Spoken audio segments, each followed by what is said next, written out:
Hello everyone, I'm Aaron, a birding naturalist. Welcome back. It is early March, which means it is time for the next A Birding Naturalist Nature Challenge.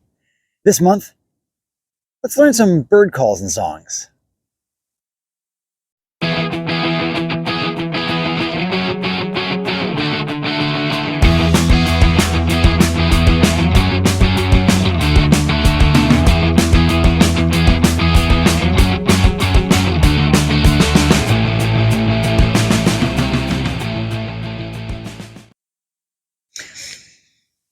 So March, spring is in the air, spring's on the way. Thought it would be a good time to maybe learn some new bird songs and calls, since a lot of birds will be singing and calling at this time of year. So the challenge that I've set myself, and that I'm hoping that you will join me on, is to pick a bird whose vocalizations, songs, and or calls I'm not familiar with, and for you that you are not familiar with, and to learn it. Pick one species and learn the vocalizations of that species. For me, I've decided to pick the Lincoln sparrow for a couple of reasons. One of the big ones is there are definitely Lincoln sparrows in the area where I live. I live in California. There are Lincoln sparrows in California. And Lincoln sparrows are one of those species that they tend to spend a lot of time down in cover. And so they often are easy to miss if you're just identifying everything by sight. But they sing and they call a fair bit. So if you could pick them up by ear, you could hear it and know that that's what that bird is in that bush over there, even though you're never going to get a look at it. So Lincoln sparrow is my bird. I want to learn the songs and the calls, because, want to stay abreast of what this thing sounds like. And so you might be wondering, okay, well, how does one go about learning songs and calls? I mean, everybody's different. Everyone has their own techniques. But some of the things that I do, for me, a lot of it is just repetition. I have to listen to a song over and over and over and over again, and eventually it sinks in. Same thing as call. Listen to it over and over and over and over and over again, and eventually it sinks in. There are some other tricks, though. Sometimes reading a description of a song can be useful. Sometimes some birds have particular funny mnemonics about like what their song sounds like it's saying to some people, and sometimes those are useful for some people and some birds. Another thing that's really useful for me is to actually look at the sonogram.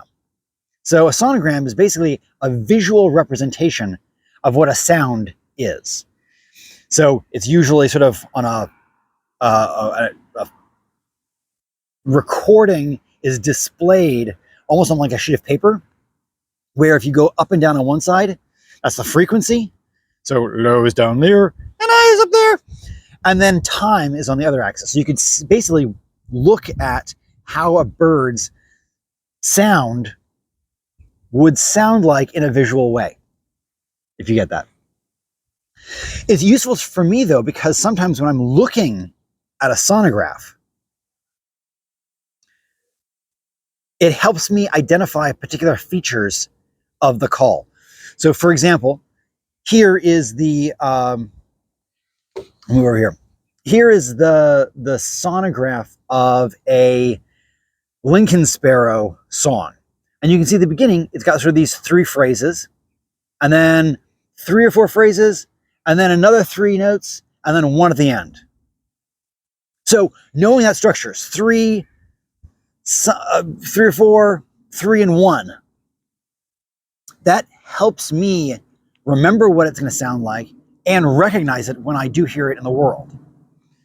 So here, let's listen to the song of a Lincoln sparrow here. So I've gone to All About Birds, which is an awesome website. I'll leave a link in the description below.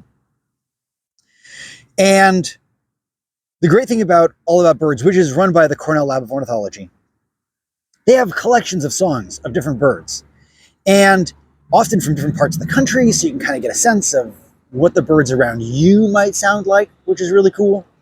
So here, for example, is a song of a Lincoln sparrow.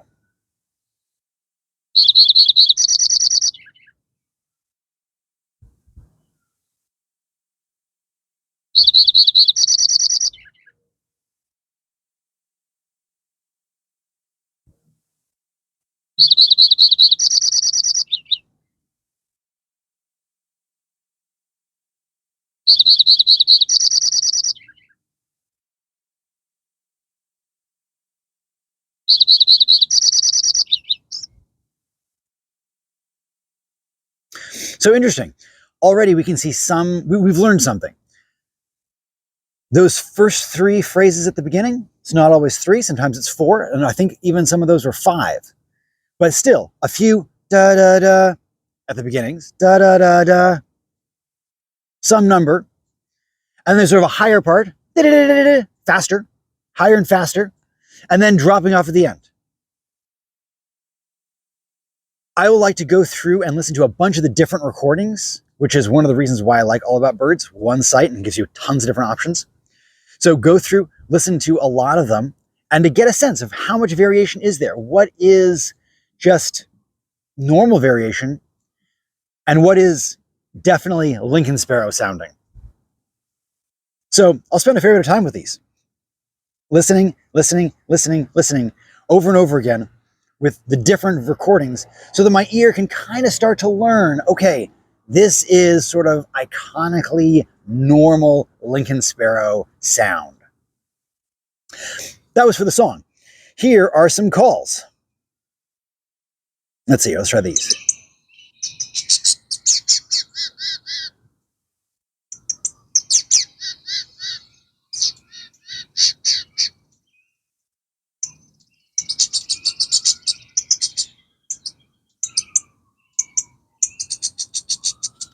No way.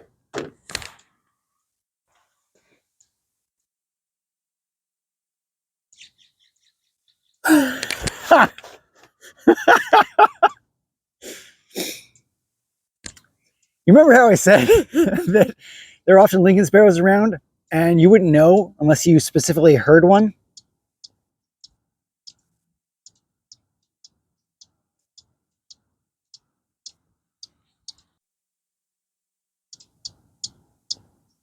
I'm hoping that my mic is picking this up because there's a Lincoln sparrow. It just popped out of the bushes.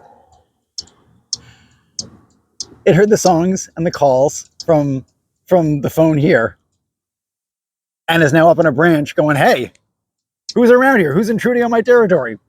Go away.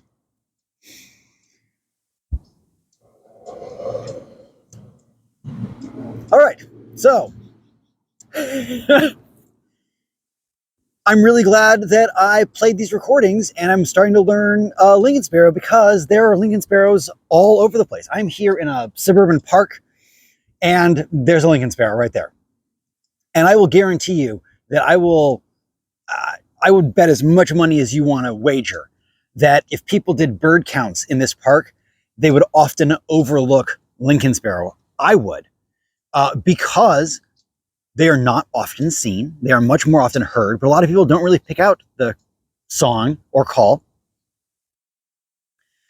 So yeah, they just sort of go overlooked. That was hilarious. So, you know, there's a few tips and tricks. Getting back on track here. Listening to recordings over and over and over again.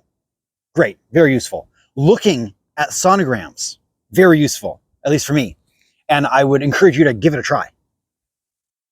And if you can read descriptions of the songs, there are often lots and lots of descriptors used: melodious, buzzing, insect-like, all sorts of different things. And so you can put all those together and learn the call and or song of a new bird for March. I will also leave links in the descriptions to the other challenges. So for February's and for January's, in case you want to go back and check out those, you can always do them even though it's not February or January anymore. It's fine. And I hope that you enjoy this continuing journey of monthly challenges, monthly nature challenges that I am putting forward for myself and for you as well. As always, thank you very much for the view. Subscribe to the channel. And until next time, enjoy the natural world.